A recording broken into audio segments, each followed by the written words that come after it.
Good morning friends, आप सबों का हमारे चैनल लेके ट्यूटोरियल्स में स्वागत है। अब जो हम लोग टॉपिक जो डिस्कस करने जा रहे हैं वो मेजर कोर्स हिस्ट्री 6 का शॉर्ट टॉपिक है। शॉर्ट नोट्स हम लोग स्टडी कर रहे हैं। उसी में अगली कड़ी में हमारा जो अभी का टॉपिक है वो है समाजवाद सोशलिज्म। वर्तमान समय में समाजवाद सर्वाधिक महत्वपूर्ण विचारधारा है। अभी का जो वर्तमान समय है उसमें समाजवाद जो है सर्वाधिक महत्वपूर्ण विचारधारा है। समाजवाद क्या है? सर्वाधिक महत्वपूर्ण विचारधारा है। और समाजवादी आंदोलन विश्व के अनेक देशों में द्रुत गति से आगे बढ़ रहा है। वर्तमान समय में समाजवाद सबसे अधिक महत्वपूर्ण विचारधारा है और समाजवादी आंदोलन जो है वह विश्व के अनेक देशों में द्रुत गति से आगे बढ़ रहा है, काफ़ी तेज़ गति से आगे बढ़ रहा है। समाजवादी आंदोलन के प्रमुख उद्देश्य निम्नतम थे। समाजवादी आंदोलन के जो प्रमुख उद्देश्य थे बहुत निम्नतम थे।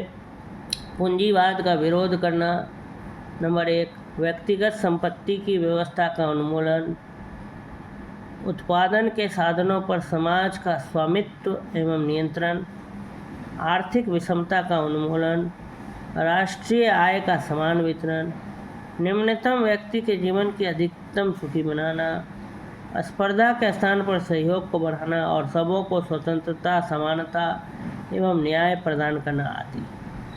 कह रहा है ये जो समाजवादी जो आंदोलन था, सोशलिस्ट रिवॉल्यूशन था, इसके क्या क्या उद्देश्य थे? तो कह रहा है बहुत से निम्नलिखित उद्देश्य थे, प्रमुख उद्देश्य थे। उनमें सबसे पहला था पूंजीवाद का विरोध करना। पूंजीवाद का क्या करना? विरोध करना। दूसरा था व्यक्तिगत संपत्ति का जो व्यवस्था था, अकेले अकेले जो संपत्ति अर्जित करने का व्यवस्था था, इसको ख़त्म कर देना। तीसरा था उत्पादन के साधनों पर जो है वह समाज का क्या होना चाहिए? मालिकाना हक होना चाहिए, कंट्रोल होना चाहिए। चौथा आर्थिक विषमता का उन्मूलन होना चाहिए, जो गैप है उसको ख़त्म किया जाना चाहिए पुअर और रिच में। पांचवा राष्ट्रीय आय का समान वितरण होना चाहिए, बराबर डिस्ट्रीब्यूशन होना चाहिए नेशनल इनकम का। और छठा निम्नतम व्यक्ति, जो सबसे नीचे जो व्यक्ति है उसके जीवन को भी अधिक से अधिक क्या बनाना? सुखी बनाना। ये समाजवादी आंदोलन के क्या थे? प्रमुख उद्देश्य थे। और स्पर्धा के स्थान पर कंपटीशन न करके सहयोग को बढ़ाना था और सबों को जो है स्वतंत्रता, समानता और न्याय प्रदान करना था। समाजवादी आंदोलन के विकास का अध्ययन दो भागों में भी विभक्त किया जा सकता है। एक कार्ल मार्क्स के पूर्ववर्ती विचारक और उसके बाद के विचारक। कार्ल मार्क्स के पूर्ववर्ती विचारकों को कल्पनावादी विचारक कहा जाता है और कार्ल मार्क्स द्वारा जो प्रतिपादित जो समाजवादी सिद्धांत है उसको साइंटिफिक सोशलिज्म या वैज्ञानिक समाजवाद का नाम दिया जाता है। तो समाजवादी आंदोलन का अगर विकास का अध्ययन करना है तो हम दो पार्ट में कर सकते हैं, कार्ल मार्क्स के पूर्ववर्ती विचारक और कार्ल मार्क्स के बाद के विचारक। तो कार्ल मार्क्स जो समाजवादी सिद्धांत जो बनाया था उसको वैज्ञानिक समाजवाद कहते हैं, साइंटिफिक सोशलिज्म कहते हैं। कार्ल मार्क्स की सबसे बड़ी देन उसका समाजवादी आंदोलन को क्या करना? नेतृत्व प्रदान करना। कार्ल मार्क्स का जो सबसे बड़ा देन ये था कि उनका जो समाजवादी आंदोलन था उसको लीड करना। उसने पूंजीवाद का सैद्धांतिक विवेचन तो किया ही, साथ ही श्रमिक के आंदोलन को भी संगठित किया। कार्ल मार्क्स ने पूंजीवाद का सैद्धांतिक विवेचन किया और श्रमिक के आंदोलन में को भी संगठित किया। यूरोप में व्यापक पैमाने पर 1818 ईस्वी में क्रांति हुई, परंतु असफलता के कारण क्रांतिकारी जो है वो खिन्न हो गए। इस दरमियान कुछ ऐसी घटनाएं घटी जिससे क्रांतिकारियों को पुनः संगठित होने की प्रेरणा मिली।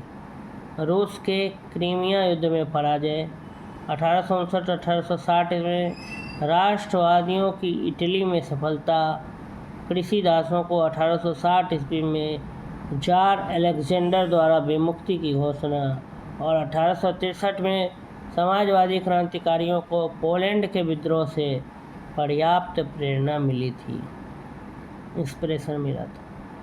अतः वे पुनः एक बार सक्रिय हो गए, एक्टिव हो गए। अंतर्राष्ट्रीय श्रमजीवी संघ की स्थापना लंदन में 1864 ईस्वी में की गई। संघ इतिहास में प्रथम इंटरनेशनल कहलाता है, जिसका आयोजन इंग्लैंड और फ्रांस के श्रमिकों ने किया था।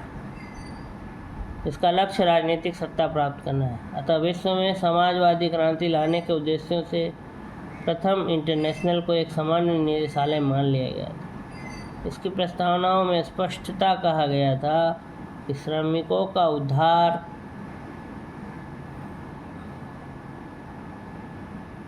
स्वयं श्रमिकों द्वारा ही होनी चाहिए। वेलफेयर ऑफ लेबर्स है, वो वेलफेयर ऑफ लेबर को ही करना पड़ेगा। कल्याण, श्रमिकों का उद्धार माने कल्याण स्वयं श्रमिकों द्वारा ही होनी चाहिए। इसे जर्मनी के वर्कर्स यूनियन और जर्मन सोशल डेमोक्रेटिक पार्टी का नैतिक समर्थन भी क्या था, प्राप्त था। प्रथम इंटरनेशनल के माध्यम से कार्ल मार्क्स के समाजवादी विचारों और योजनाओं का भरपूर प्रसार हुआ। पेरिस कम्यून की 19वीं सदी के श्रमिक आंदोलन का उत्कृष्ट माना जाता है। पेरिस कम्यून के बाद 1905 ईस्वी की रूसी क्रांति यूरोप की समाजवादी क्रांतियों में सर्वाधिक महत्वपूर्ण मानी जाती है। लेनिन के नेतृत्व में वहाँ 1917 ईस्वी में बोल्शेविक क्रांति हुई। इसके पश्चात रूस में समाजवादी व्यवस्था की गई, जिसे स्टालिन ने सुदृढ़ता प्रदान की।